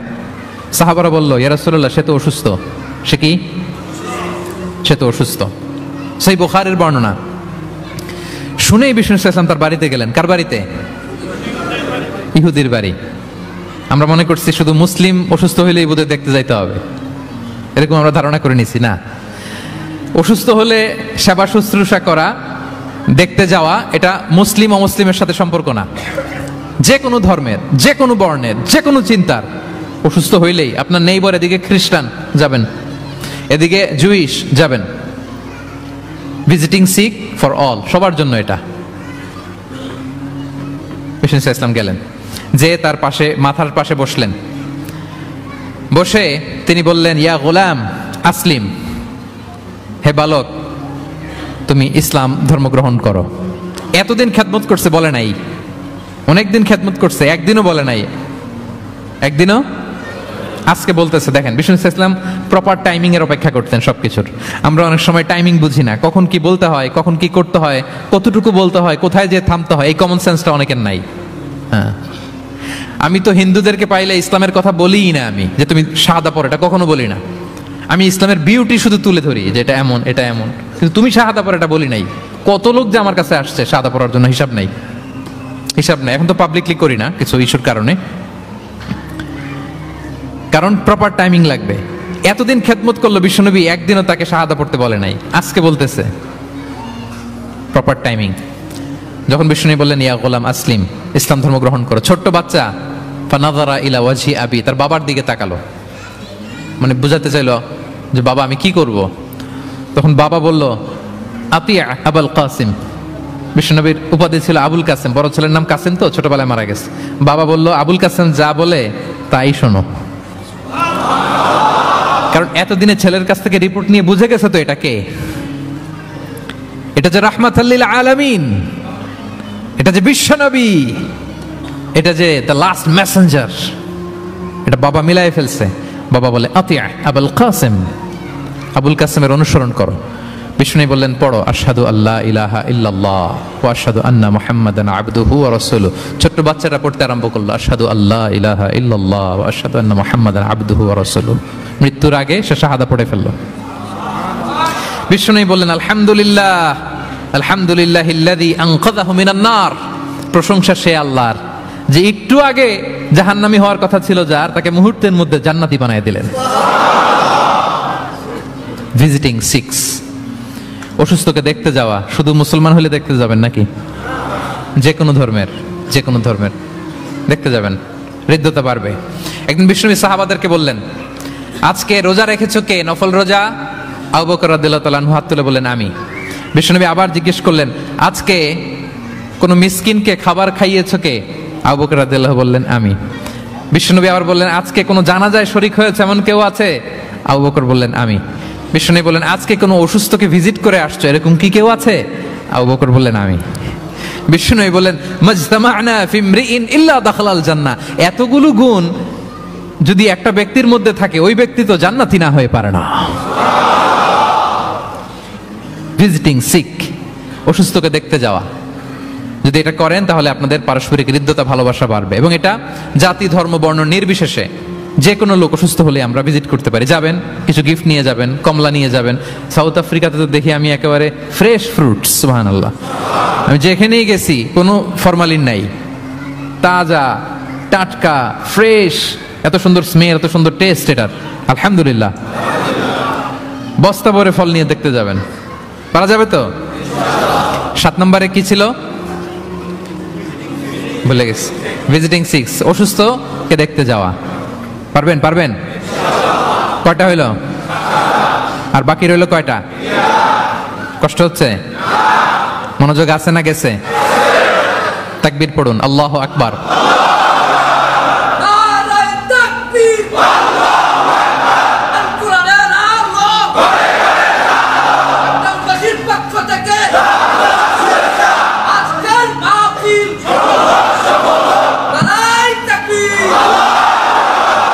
মাশাআল্লাহ তাবারাকাল্লাহ। কয়টা বললাম?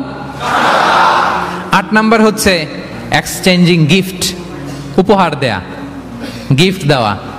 কি দেওয়া? নট নেসেসারি যে দামি কিছু দিতে হবে, নট নেসেসারি দামে দিতে। ছোট্ট জিনিস দেন, একটা কলম দেন, কি দিবেন?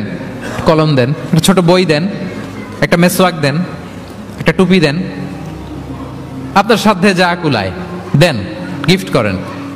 আমি ইফতারি করতে বসলেও আমার ডানে বায়ে যারা থাকে এখান থেকে আমি দেই, কারণ একজন রোজাদারকে এক ঢুক পানি খাইয়ে ইফতারি করলেও সে সারাদিন রোজা রেখে যেই সওয়াব, তার সওয়াব না কমিয়ে ওই পরিমাণ সওয়াব আল্লাহ যিনি খাওয়ালো তার আমলনামায় দিয়ে দেয়। একটু বিতরণ করেন, একটু খাইয়ে দেন, সামান্য কিছু হলো গিফট দেন। উপহার দিলে ভালোবাসা বাড়ে। সুবহানাল্লাহ। বিষ্ণু ইসলাম নিজেই বলেছেন, তাহা দাও তাহাব্বু, তোমরা একে অপরকে উপহার দাও, তোমাদের মধ্যে ভালোবাসা বাড়িয়ে দিবে কে? পারস্পরিক উপহার বিনিময় করবেন। ছেলেকে উপহার দিন, মেয়েকে উপহার দিন, স্ত্রীকে দিন, বন্ধুকে দিন, কলিগকে দিন, পারলে শত্রুকেও দিন। কি বলেন? শত্রুকে যদি উপহার দেন শত্রুতা থাকবে? ধরেন কারোর সাথে আপনার কম্পিটিশন, ধরেন একটা নির্বাচন, সে জিতে গেল, আপনি হেরে গেলেন, আপনি ফুল পাঠান, ফ্রুটস পাঠান, দেখবেন শত্রুতা কমে গেছে।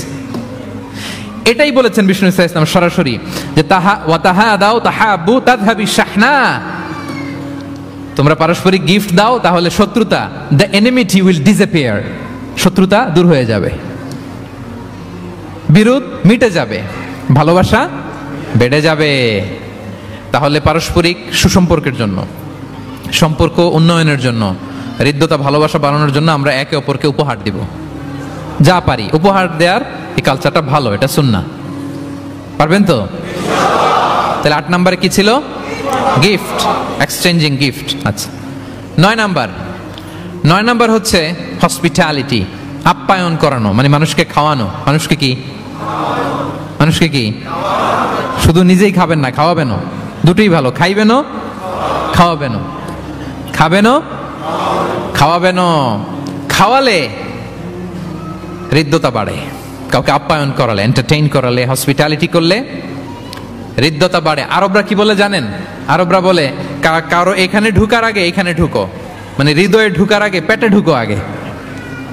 হ্যাঁ, কলবে যাওয়ার আগে পেটে ঢুকো, তাইলে তার হৃদয়ে পৌঁছতে পারবা।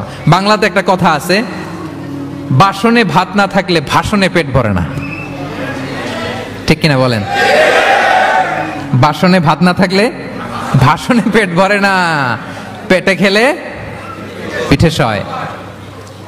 এজন্য আপ্যায়ন করানো, খাওয়ানো, এটা এমন একটা টেকনিক, আপনি কাউকে আপ্যায়ন করালে মুহূর্তেই তার মনটা, হৃদয়টা আপনার দিকে ঝুঁকে যাবে। সুবহানাল্লাহ পড়েন। বিষ্ণু ইসলাম বলেন, মান কানা ইউমিনু বিল্লাহি ওয়াল ইয়াউমিল আখিরি ফালইউকরিম দাইফা, যে আল্লাহ বিশ্বাস করে এবং আখিরাতে বিশ্বাস করে সে যেন তার মেহমানকে সম্মান করে। মেহমান আপ্যায়ন করা সুন্নাহ, এটা সুন্নাহ, সে যেন মেহমানকে আপ্যায়ন করে, সম্মান করে। অনেকে মেহমান আসলে অখুশি হয়, বাসায় মেহমান আসছে, হায় রে কত ঝামেলা, আমাদের রিজিক নিয়ে টানাটানি। সে ভাবে যে তার রিজিকে ভাগ বসাতে মেহমান আসছে, আসলে না, মেহমান আল্লাহর পক্ষ থেকে মেহমানের রিজিক নিয়েই আপনার কাছে আসছে। সে আসার ফলে আপনাদের রিজিকে বরকত হয়ে গিয়েছে। সে আপনার রিজিকে ভাগ বসাতে আসে নাই, তার রিজিক নিয়েই সে আসছে। তার উসিলায় আপনার রিজিক বাড়াই দিবে কে? বিষ্ণু ইসলাম মক্কা থেকে যখন মদিনায় হিজরত করলেন, আব্দুল্লাহ ইবনে সালাম রাদিয়াল্লাহু তাআলা আনহু, আগে ছিলেন ইহুদি পণ্ডিত, পরে শাহাদা পড়ে মুসলিম হয়েছেন। তিনি বর্ণনা করেন, বিষ্ণু ইসলাম মক্কা থেকে যখন মদিনায় আসলেন, এসেই 4 দফা কর্মসূচি ঘোষণা করলেন। আওয়াজ করে বলতে হবে, কয় দফা? 4 দফা কর্মসূচি ঘোষণা করলেন। আসলেন আবু বকর রাদিয়াল্লাহু তাআলা আনহুকে নিয়ে। প্রতিদিন মদিনার লোকেরা সানিয়াতুল ওয়াদা নামক একটা জায়গা আছে, ওই জায়গার মধ্যে দাঁড়িয়ে থাকতো, কখন আসবে আখিরি জামানার পায়গাম্বার বিশ্বনবী মুহাম্মদুর রাসূলুল্লাহ সাল্লাল্লাহু আলাইহি ওয়াসাল্লাম। একদিন ওই যে দূর ধুধুমরু প্রান্তরে ধুলাবালি উঠতে দেখা যায়, দেখে তো মদিনার লোকেরা আনন্দে আটখান, আত্মহারা, সবাই ওয়েলকাম জানাতে লাগলো। মানুষের মধ্যে গুঞ্জরণ আওয়াজ ছড়িয়ে পড়তে লাগলো, নবী এসেছে, নবী এসেছে, নবী এসেছে। আব্দুল্লাহ ইবনে সালাম তখনও ইহুদি, তিনি এই কথা শুনে সবার সাথে তিনিও ছুটে গেলেন দেখার জন্য। দেখি তো নবী আসছে, কি নবী, কি বলে দেখি তো। তিনি বললেন, আমি ভিড় ঠেলে গেলাম, দেখলাম দুইটা ওটে করে দুইজন, একটাতে আবু বকর, একটাতে বিশ্বনবী। বিশ্বনবীকে একটা নজর দেখার জন্য মদিনার লোকেরা পাগল হয়ে তার চারদিকে ক্রাউড করছিল, ভিড় করছিল বিশ্বনবীর কাছে ঘেঁষার জন্য, মুবারক চেহারাটা একটা নজর দেখার জন্য। আব্দুল্লাহ ইবনে সালাম বলেন, আমিও মানুষ ঠেলে, ধুলাবালি উঠতেছে শুধু, দেখতে পাই না, মানুষ ঠেলে একবার তার দিকে তাকালাম। যখন আমি তার দিকে নজর করলাম, ফালাম্মা নাযারতু ফাআরাফতু আন্না ওয়াজহাহু লাইসা বিওয়াজহিন কাযাব, আমি তার চেহারা দেখে বুঝতে পারলাম এ চেহারা কোনো মিথ্যাবাদীর চেহারা হতে পারে না। আল্লাহ, না জানি কত নুরানি ছিল বিশ্বনবীর চেহারা। বিশ্বনবীর কথা তো অনেক পরে, অনেকে চেহারা দেখেই শাহাদা পড়ে মুসলমান হয়েছে। একটা নূরের জ্যোতি বিশ্বনবীর চেহারা মোবারক থেকে সবসময় স্পার্ক করত। আল্লাহু আকবার।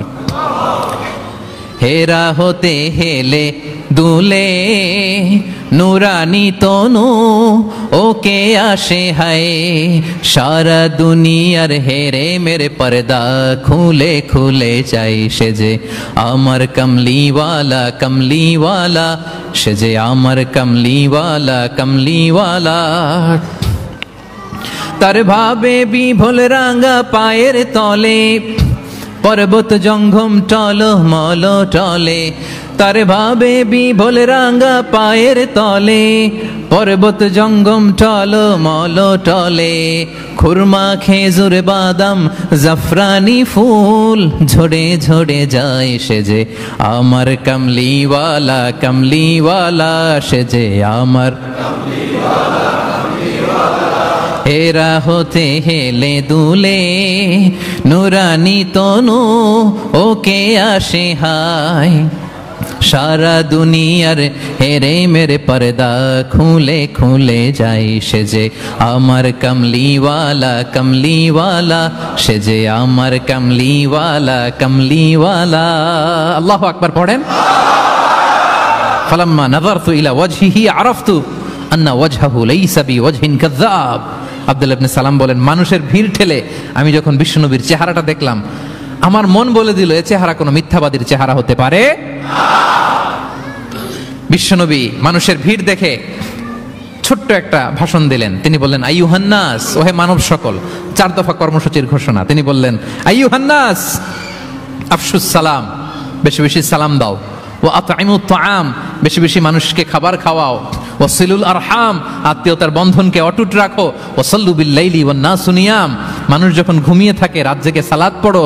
তাদখুলুল জান্নাতা বিসালাম, তাহলে সহজে শান্তিতে আল্লাহর জান্নাতে ঢুকে যাবে। তাহলে মদিনায় যেই বিশ্বনবী যে 4 দফা কর্মসূচির ঘোষণা দিলেন, এর মধ্যে খাওয়ানোর কথা আছে না নাই? আতঈমুত তাআম, খাবার খাওয়াও।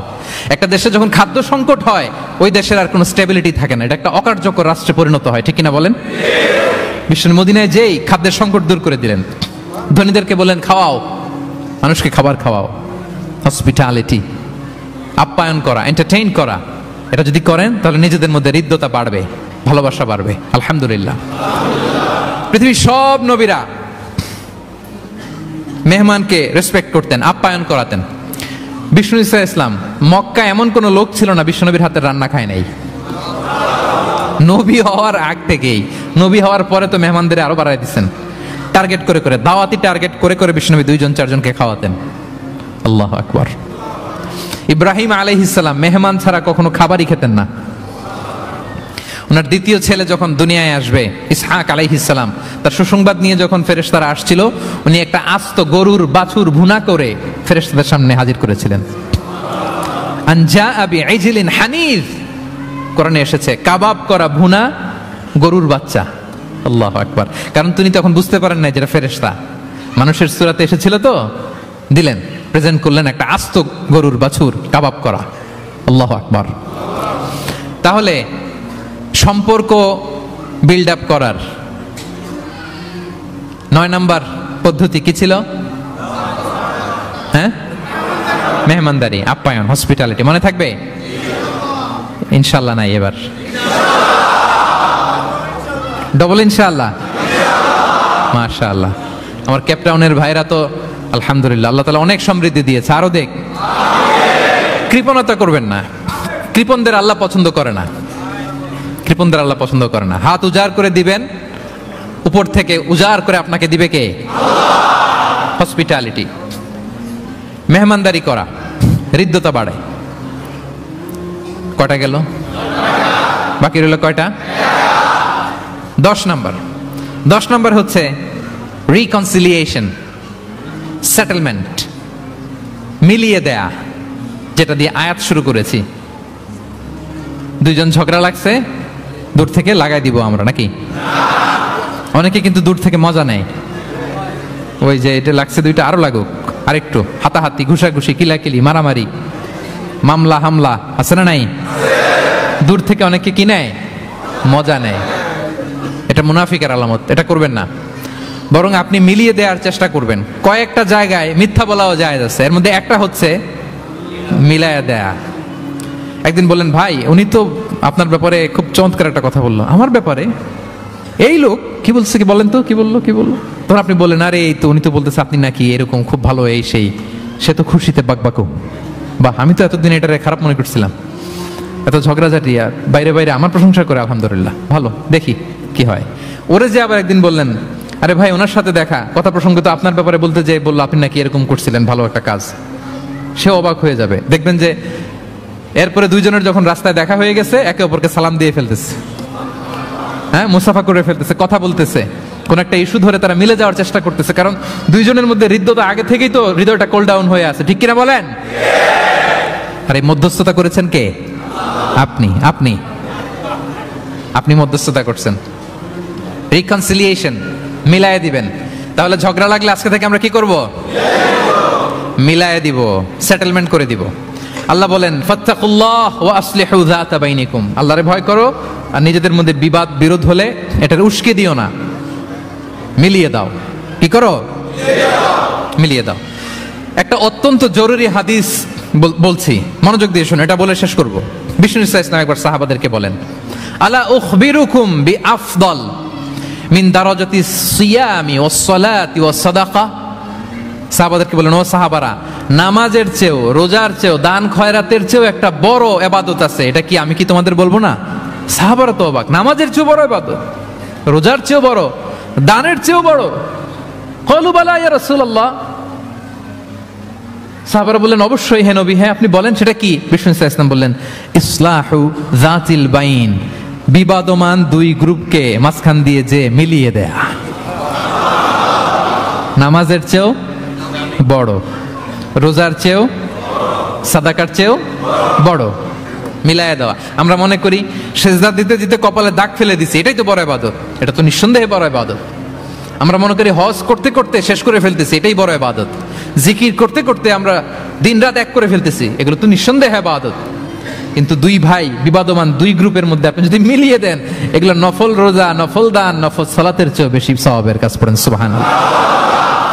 তাহলে এখন যদি দুই গ্রুপকে লাগতে দেখেন, কি করবেন? পারা যাবে? তাহলে বিবাদমান দুই পক্ষকে মিলিয়ে দেয়া অনেক বড় সওয়াবের কাজ। এবং বিষ্ণু ইসলাম নিজে এই কাজটা করতেন। আমার ক্যাপ্টেনের ভাইরা মিলিয়ে দিতেন। সেই বুখারীতে একটা বাব আছে, বাবু কওলিল ইমাম ইযহাবু বিনা নুসলিহ বাইনাহুম।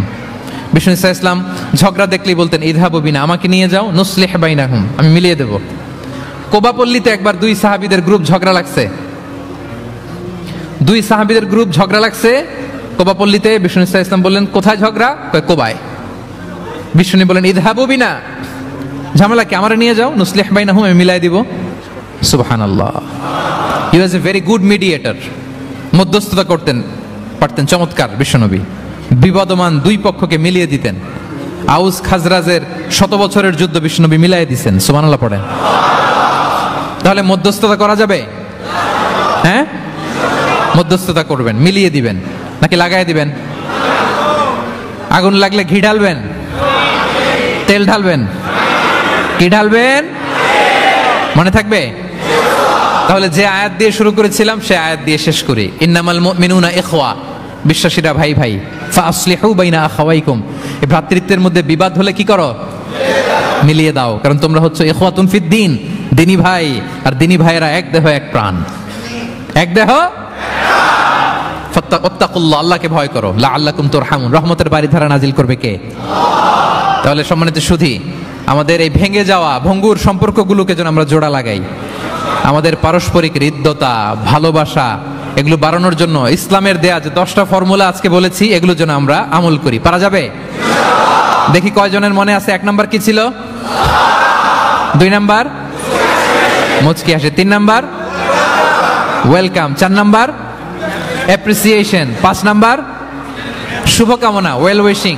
6 নাম্বার বিপদে সাহায্য করা, to help in danger. 7 number অসুস্থকে দেখতে যাও, visiting sick. 8 number exchanging gift উপহার দেয়া। 9 নাম্বার হসপিটালিটি মানে মেহমানদারি।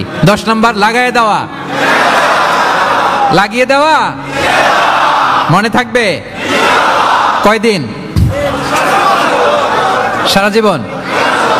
আল্লাহ তাআলা আমাদের সম্পর্কগুলোকে মজবুত করুক, আমাদের মধ্যে হৃদ্যতা বাড়িয়ে দিক, ভালোবাসা বাড়িয়ে দিক, গোটা বিশ্বের মুসলিমদেরকে এক দেহ এক প্রাণ হিসেবে আল্লাহ কবুল করুক। আমার বাংলাদেশের উপর আল্লাহ খাস রহমত নাজিল করুক। আপনারা যারা এসেছেন সবাইকে আল্লাহ তাআলা ঈমানের উপর অবিচল রাখুক, তার স্পেশাল রহমতের চাদরে আবৃত রাখুক।